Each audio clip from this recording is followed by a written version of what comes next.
Welcome all of you again. In this lecture, the particle is thrown from at any point on this inclined plane. Okay.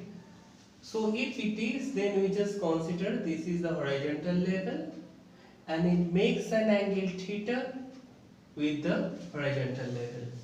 If it makes an angle theta with the horizontal level, then if it is alpha, then it should be alpha. Okay, it should be alpha. Now what is the angle or projections of the particle with respect to that of the inclined plane? That is theta plus alpha. Okay, so if I consider it is, if I consider it is along the y-axis and it is along the x-axis, that is the point of throwing as the origin, then we can say the ux, x component of the initial velocity is u into cos into theta plus alpha, because the angle made with the x-axis is now theta plus alpha. And uy, the y component of the initial velocity is u sine theta plus alpha. So this is the y component initial velocity. If it is thrown, it maybe follows this type of path, this type of parabolic path. Okay. If we consider O is the point of throwing, then capital A is the maximum height and capital B is again the point where it strikes the inclined plane again. So with respect to this plane, capital A, height is capital H. So at each and every point on this motion, acceleration due to gravity is acting downwards and it has now two components. Okay, one is along the y, another is along the x. Now it is alpha, so obviously it is g cos alpha, which is acting along the negative y axis, and it is g sin alpha, which is acting along the positive x axis. So you can say it is ax equal to g sin alpha, and ay equal to minus of g cos alpha. Okay. So from here, just like previous, we can write down the equation of motions along the x-axis. Okay. If I write down the equation of motion along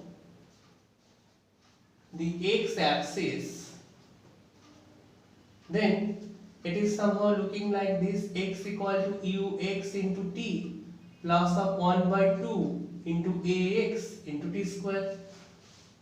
Okay. If I write down the equation of motion along the y-axis,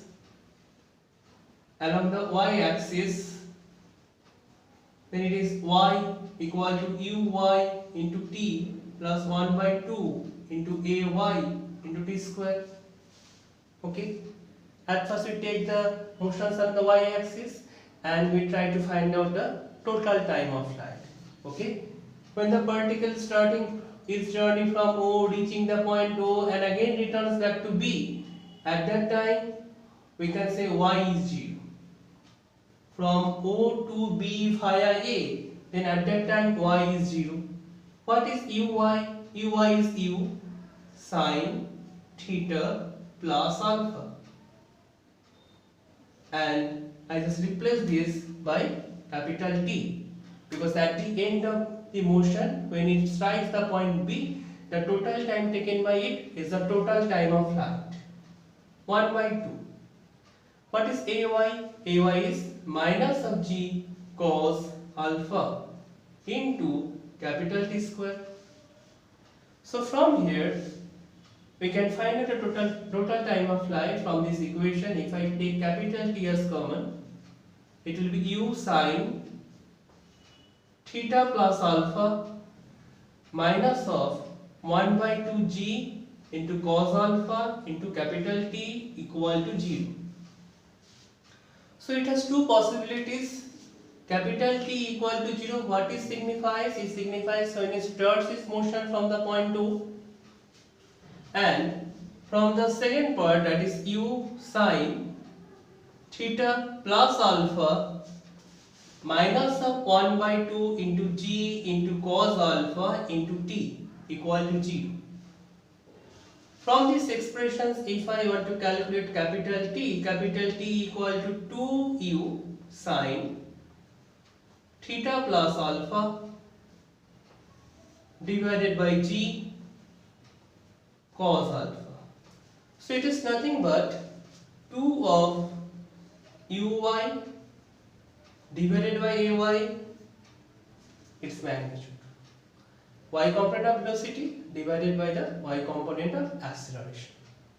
Okay, so t equal to 0 signifies the point 2, t equal to 2u sin theta plus alpha divided by g cos alpha after elapsing total time when it strikes the point B. Okay, so these things gives us the total time of flight. So you have derived these things, we'll just note down it here. That is capital T equal to 2u sin theta plus alpha divided by g into cos alpha. Okay, so after that, if I want to calculate what is the value of the maximum height, that is capital H is here.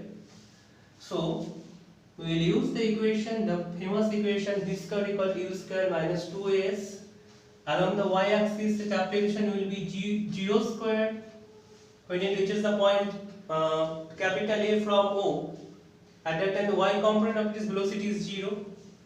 Initial velocity is uy square plus of 2 of ay into capital H.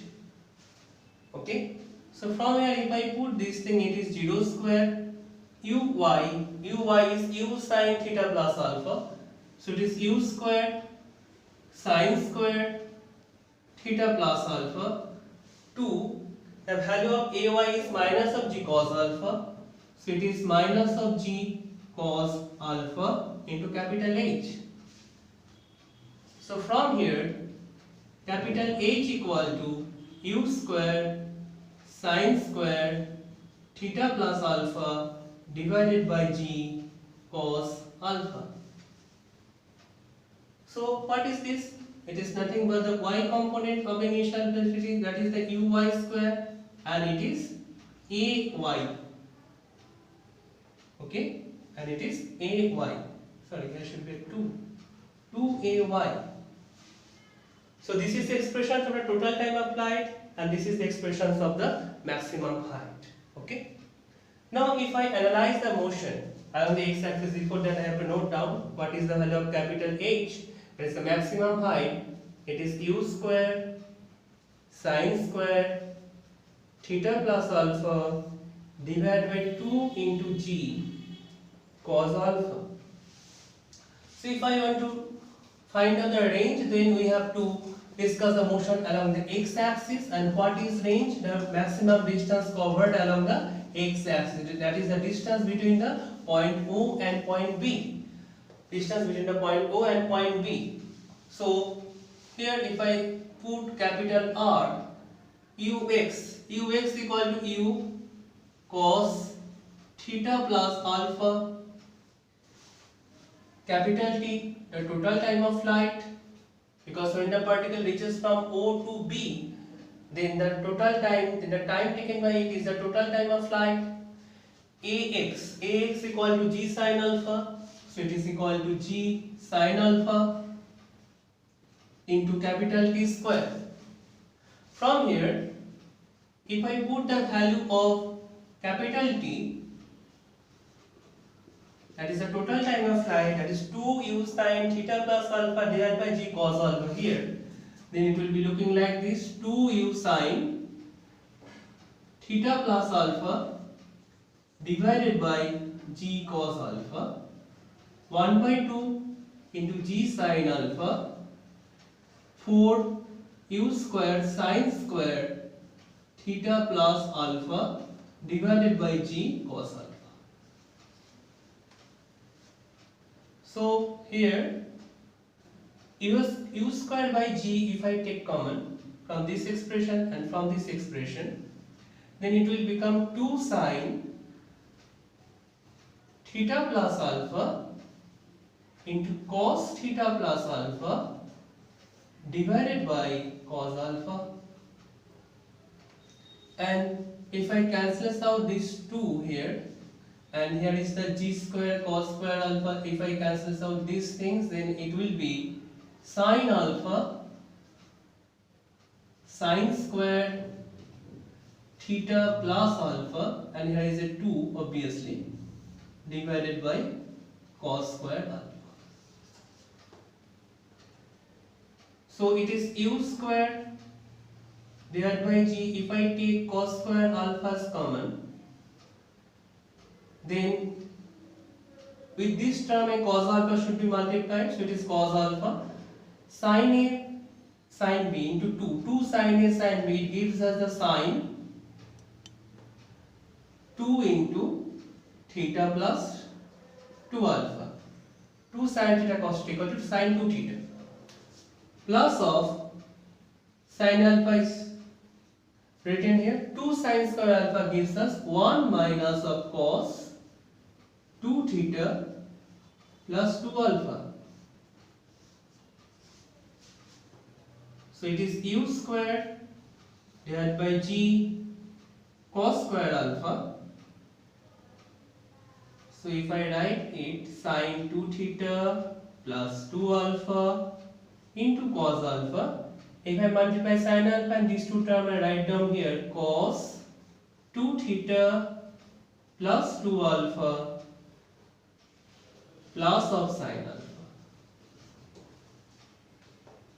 So it is u square divided by g cos square alpha sin a cos b minus cos a sin b. Sorry, I have forgotten to write down this sin alpha multiplication. Sin a cos b minus cos a sin b. So these will be sin a minus b. So it is 2 theta plus 2 alpha minus of alpha. Okay. Plus of sin alpha. So it is u square divided by g cos square alpha sin 2 theta plus alpha plus sin alpha. So this is the expression of the range here. Okay.